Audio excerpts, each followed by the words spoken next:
On behalf of the co-authors, I'd just like to thank the organizers for this opportunity. Following Professor Burkhoff's remark, I'm going to take you back to the very basic science to give you a flavor of what we mean by molecular imaging. So you probably all remember this from undergraduate research or back in the days that cell death, obviously we know plays a very central role during acute myocardial infarction.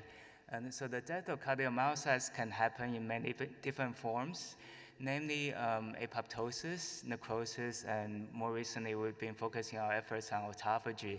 And so just to give you a quick refresher, right, when we think of apoptosis, it's really a programmed cell death event that involves breakdown of intracellular organelles, flipping of the cell membrane, which is interestingly contrasted from very acute necrotic cell death where membranes are ruptured, leading to acute cell death. And what's interesting in cardiomyocytes is that research has found out that some of the early apoptotic events are reversible, so there's this complex crosstalk between apoptosis and necrosis, and we think that a lot of that involves autophagy process, which is this self-eating process in cardiomyocytes that recycling of parts of the intracellular components can actually sometimes enhance apoptosis and at other contexts can reverse the apoptotic events. And it remains controversial, and we think that imaging might be one of the methods that allows us, if we can quantify this process in vivo, then that will give us more mechanistic insights into how all these complex cell death programs occurs during acute myocardial infarction. Just to give you a couple of examples of what we mean by in vivo imaging. So these are years of development in the past looking at ways to image apoptosis using an XM5 functionalized iron oxide nanoparticle. So this has all been published. But then when this particle was injected into a mouse with myocardial infarction, you see a very nice uptake of these hypointense spots around the yellow arrows. And this is in the beating live mouse heart. So this is a really first demonstration of using a probe-based molecular imaging approach to image apoptosis. And more recently, we've looked at the way to image necrosis, and this is a very simple conceptually, is that when cardiomyocytes rupture, the intracellular components, including the nuclear DNA, becomes exposed and stays at the site of injury for a period of time until macrophage and immune infiltration clears up the cell debris. And so using a DNA binding probe, tiles of orange that intercalates into a DNA double helix, and then link that through a gadolinium linker, becomes an MRI probe that in the infarcted mouse heart, again, using in vivo MRI, you see a very nice enhancement of the injured myocardium. Again, these are short axis views of the heart, as you know. And this is at the time where delay enhancement has washed out. So really suggesting a molecular-based binding of molecular moieties at the site of injury. So this is a demonstration of in vivo necrosis imaging.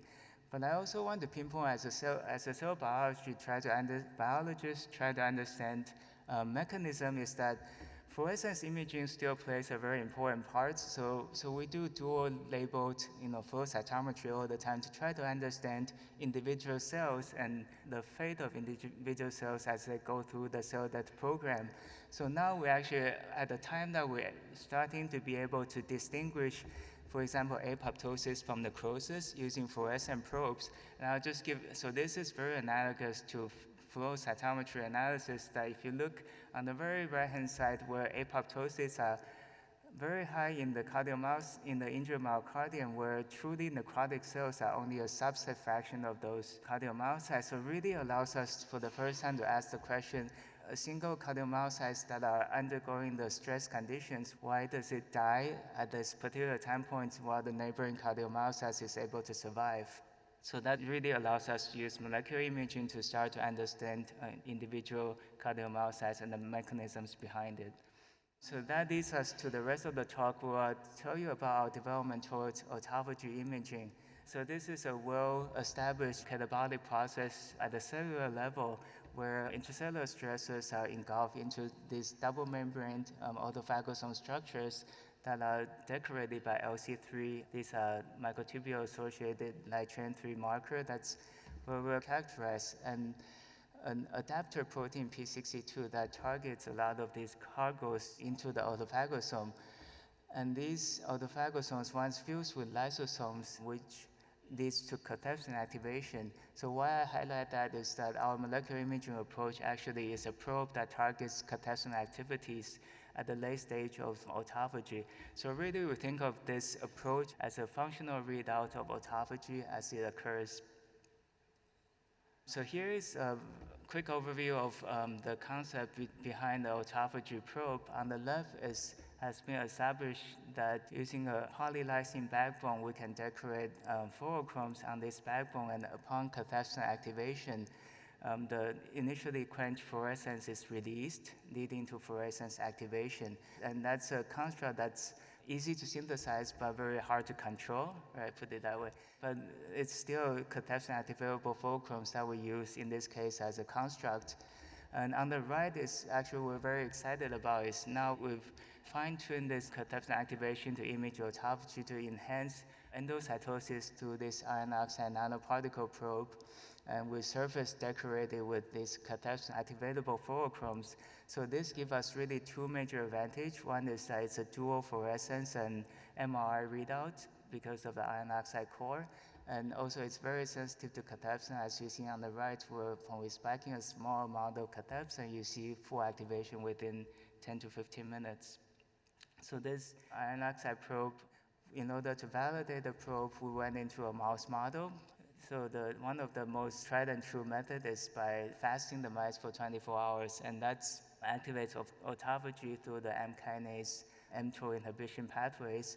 So when we injected the probes intravenously into the mice after starvation, we performed MRI imaging on the left. We saw a significant increase in R2 star, suggesting the accumulation of iron oxide. And on the right, we took the same mice, we looked at fluorescent signals in the heart, and lo and behold, you saw a significant increase in the starvation mice, really suggesting that as autophagy increases, the probe signal can be detected by both MRI and by fluorescence.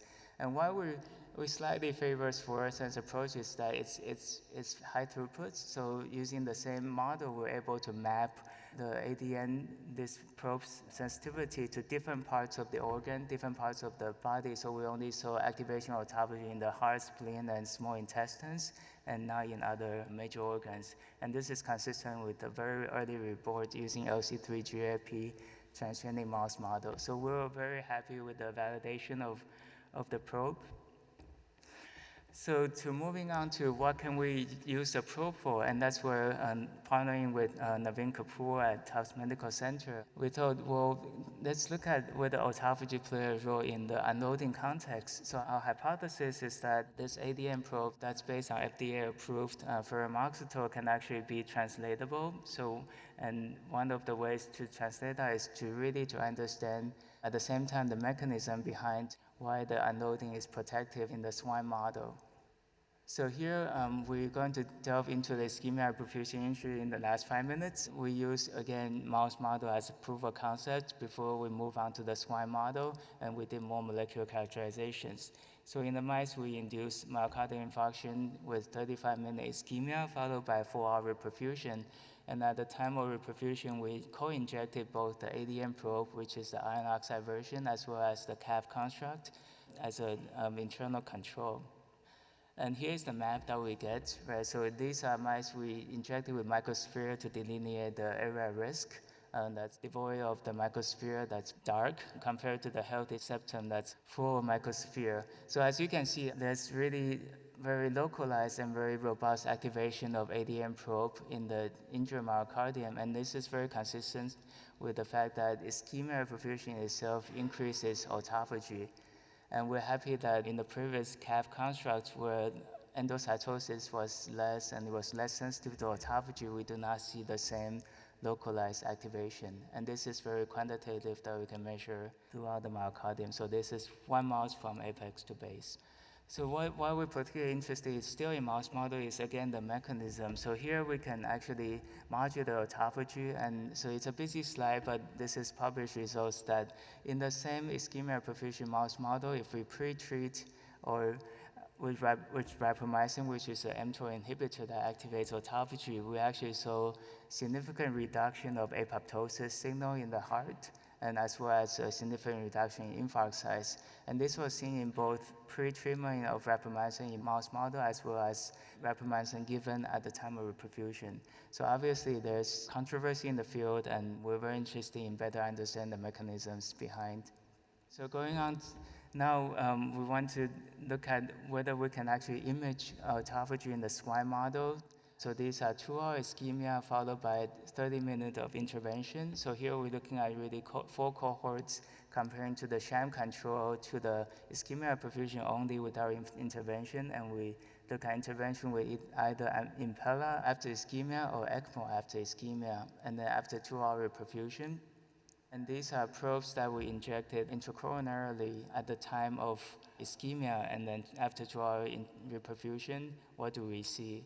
So here is one of the representative slides. We saw very similar to the mouse, but then I think we're very excited that here is one heart that's mid-LV slice, looking at the Evans Blue and TTC standing on the left. And obviously we can optimize that standing a little better, but really the imaging really jumped out at us that the ADN uptake is really localized within the TTC pale area, in the infarcted area, as expected, and very little signal is seen in the 9-inch septum. Again, when we quantify by signal-to-noise ratio, you get this 50 units increase in the signal-to-noise. So this is a ischemia perfusion alone. So now we're very excited to go back to the lab to look at whether if we unload the same hearts, do we see changes in autophagy using the imaging approach. But then just to confirm the imaging again, and to again further mechanistic insight, we look at the 2 of our favorite markers of autophagy, LC32, which is a readout, again, if you remember from the diagram, it's the formation of autophagosome. So as expected with ischemia perfusion, we saw increase in LC32 levels, and it's attenuated with the Impella intervention group. Interestingly, in the ECMO-treated group, we saw a further increase in LC32 levels. And the mechanism we're still working on, we don't know all the answers. But what's also surprised us a little bit is looking at the scaffold protein P62. IR injury is expected to increase autophagy and reduce its P62 level, but we actually saw a significant reduction in P62 in all 3 cohorts, suggesting that autophagy is still perturbed, but how does it comfort the cardioprotective effects that we saw with the unloading? I think there's a lot of work to be done. So that leads us to really the future direction is, I think we're really just starting to scratch the surface of our autophagy and its pathophysiological role in ischemic injury and in unloading. So we focused really on the macro autophagy, but then we haven't really delved into, say, the selective macro autophagy of degrading lipids or mitochondria specifically.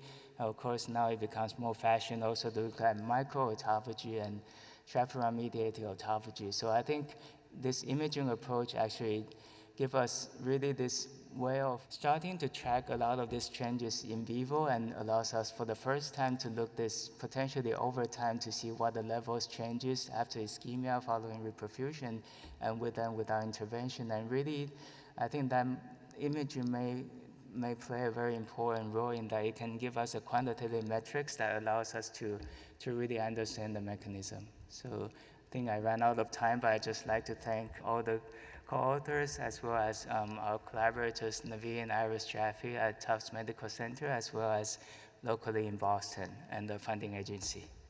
Thank you for your attention, and I don't know if we have time for questions.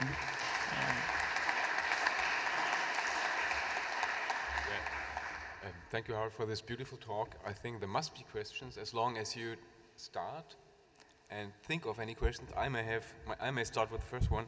Actually, I was thinking of, do you believe that in army autophagy is of benefit or not? Because when you think of fasting, you would say everybody believes in fasting, then you see an induction of autophagy. When you treat animals with Impella, well, we all argue that the infarcts may be smaller. Can you comment on that in this scenario where you saw less, as I understood it, autophagy in MI-treated pigs? I think that's really, I think the whole field, right, in the last 10, 12 years is really beginning to understand that it's really a dual-edged sword, right? So I think I always go back to the early 2007 paper from Sadoshima's group that really characterizes ischemia reperfusion, that there's distinct pathways, that ischemia is more through M kinase, this energy sensing pathway, which we think might be very important in terms of understanding how the unloading with Impella can be beneficial, and where in the reperfusion sense, where there's black and white induction. So really this understanding the pathways through molecular biology might be kind of the first step into that. There was a question about Dan. So that was really, really interesting overview of a complex, complex topic. But towards the very end there, the study that you did in I think it was the swine model of infarct. Exactly. If I understood the labeling correctly, in the middle of the area of ischemia, there was a huge amount of autophagy that was detected by your probe. Is that correct? Exactly, yeah. So from the imaging, yeah. So we see a huge increase. Right. Yeah. So how do you, is the conclusion there that in the heart of an infarct that autophagy is the primary mechanism of cell death and not necrosis? Or how do you interpret those? How should we interpret what should we conclude from those images? So we think of autophagy more as an early response to stress. In this case, probably to ischemia stress. So I think what we see in there is very soon after. So it's 2 hours after reperfusion. So probably at the time before apoptosis really occurred. So we think that there might be some interesting dynamics to autophagy that we're interested in looking at, partnering with Naveen, is that with intervention, what happens to that level of autophagy. We think that that's early response to nutrient deprivation might be playing a key role, and not particularly just apoptosis. Uh-huh. Yeah. And then what you mean is that if you were to follow that particular region of the myocardium over time, it would transition from autophagy to apoptosis to necrosis? Because in those cartoons, these are parallel paths. Yeah, but they're not parallel? They're truly not. Yeah, you're exactly right. You hit it, right on the head. Is that one thing through imaging is we can start to tease out what's the interplay between, say, autophagy and apoptosis, where it drives apoptosis and where it becomes cardioprotective. So yeah, truly that's complex, but I think all the diagrams are straight lines, but it's really non-linear in the case of autophagy. Thank you. Yeah, thank you. Thank you very much for your talk. It was really inspiring. Thank you.